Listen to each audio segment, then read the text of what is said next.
Hello, my name's Lisa, and as it turned out, I know absolutely nothing about my family, and my parents are not my parents at all, but let's take a closer look.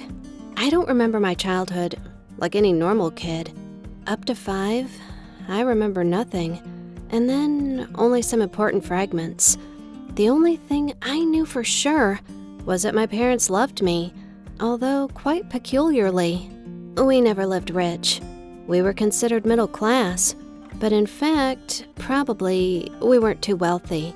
Compared to my classmates, I never had anything of this kind, especially valuable. For example, my GF bought a laptop quite early, at 12, and before 15, there was definitely no laptop at all. Not even the simplest one. My dad brought a laptop from work if he needed to work from home, and that's it. I had the simplest phone. Not even a smartphone. It had buttons and belonged to my mom before. Mom, by the way, also didn't have any miracles of technology and fashion brands either. So she also had a button phone, but newer. My only thing of value was my tablet, but this wasn't a pampering. It was a school requirement. I had textbooks and a record book there. Our house was a very simple one floor and 2 bedrooms. Dad's car was a used one, almost a wreck, but it was still drivable. And my parents' whole salary was spent to pay bills and pay for my studies, plus a little more for food and new clothes on sale. But honestly, money wasn't the main thing for me. The warmth, love, mutual understanding were much more important, and we had enough of this. Even my friends, if we got together, preferred to come to my place because my mom and dad were real treasures. And they always had been friendly to everyone. We sometimes had a whole teenage group in my room. As a sociable and initiative person, I was always surrounded by friends. And my friends inevitably found themselves at my house, at pajama parties, holidays, or stuff like that, just out of boredom. And no one tried to ruin my parents' budget. Somehow, we always brought food with us, drinks and rugs. And the girls on their own initiative brought sweets from home, and no one was offended. Well, except my mom. But it was just a little, and for the first time. She believed they would think we were poor, until she realized that sharing was totally a common thing in our group. My parents never forbade me to talk to some of my friends, or to bring friends home. I think this is understandable. As for studies, there were no special requirements either. The main thing was to keep the average mark at the high level, so then I could easily go to a college or university. That is, it never happened that I was scolded for grades. Studying was my personal duty and responsibility. Did your parents make you study? Write in the comments if so. It would be interesting to know the other side of this educational medal. Then, when I got older, a big amount of homework was added to my compulsory education, in the sense that my mom always needed help.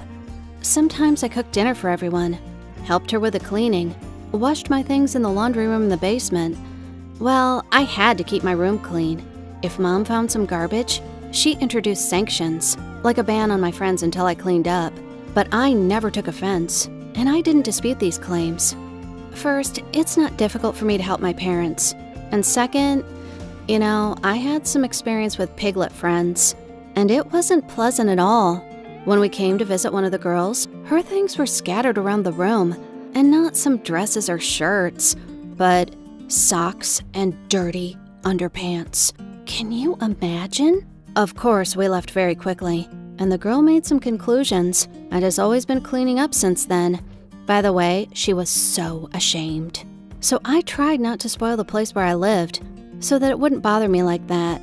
Anyway, my life was completely ordinary, and some teenagers may think things were perfect with me. And I should admit, because again, I saw situations much worse, even in wealthy families. When I decided to work as a babysitter, kids loved me. They didn't frustrate me and tried to make me happy the best they could. And then she showed up at our house. A smart woman in expensive clothes, in an elite car of some kind. She was in our house like an exotic flower among the daisies. To be exact, she was gorgeous. And judging by her face, she knew that perfectly well. By the way, Mom and Dad, for the first time in my memory, didn't welcome guests. This woman was really annoying them. And of course, I immediately asked who it was. It turned out this phenomenon was my mom's sister, a senior. She was a successful businesswoman.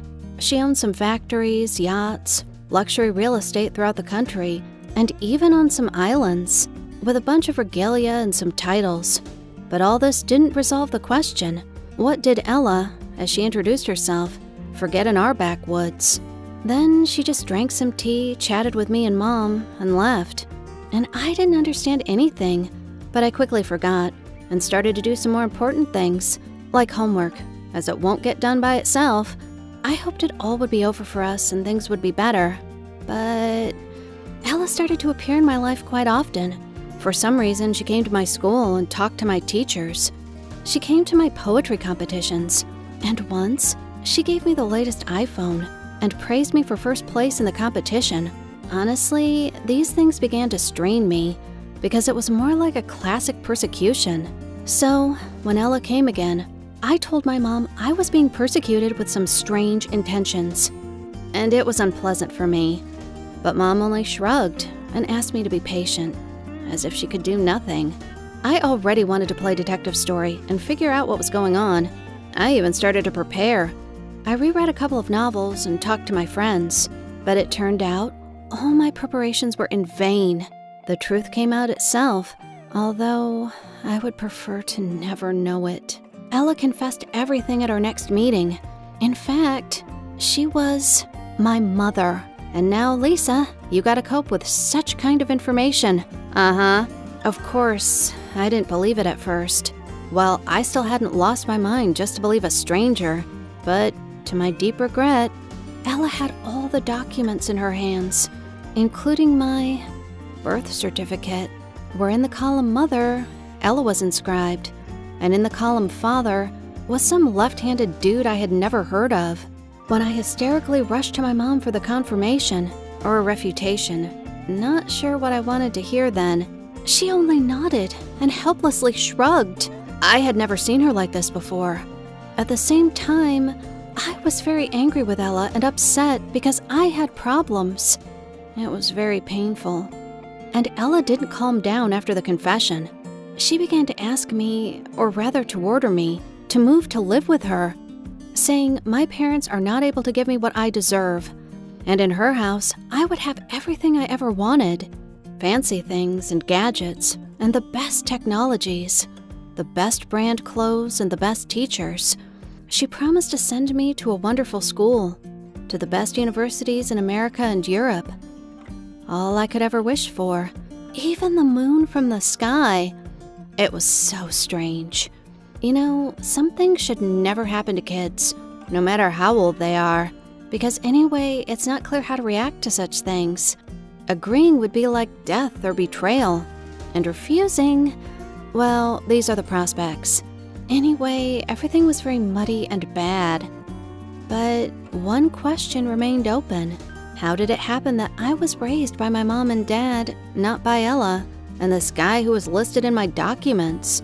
My parents didn't steal me, right? And that was a second question that was never worth asking, because Ella, deciding to be honest, or maybe she had such a plain character, admitted that, yes, my parents didn't steal anyone. She herself gave me to them immediately after my birth, and all that because she, now attention, she didn't want to raise a kid. She, you see, had not yet lived for herself only.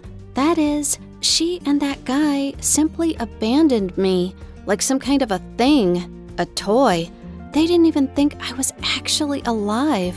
At that moment, I felt only one feeling, a huge gratitude to my parents, who didn't abandon me, who brought me up and loved me. I really didn't even suspect I was adopted.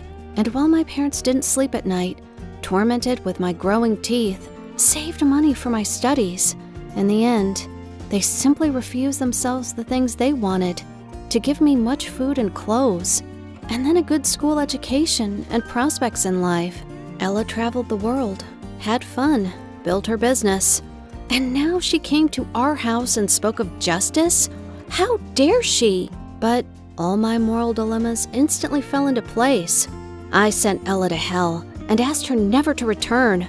I immediately told her I wasn't going to have anything to do with a woman who left her kid under someone else's threshold. And I already had my parents, my loved ones and the best ones. So I'm sorry, but you have to go somewhere far away from us. She left.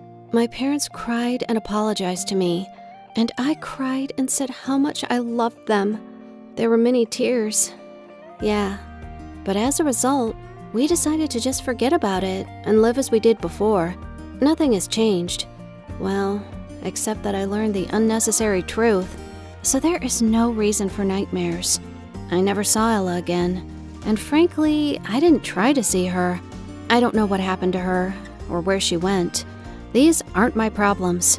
The main thing was that she no longer touched our family, but she nevertheless tried to redeem her maternal duty in a wrong way, as always.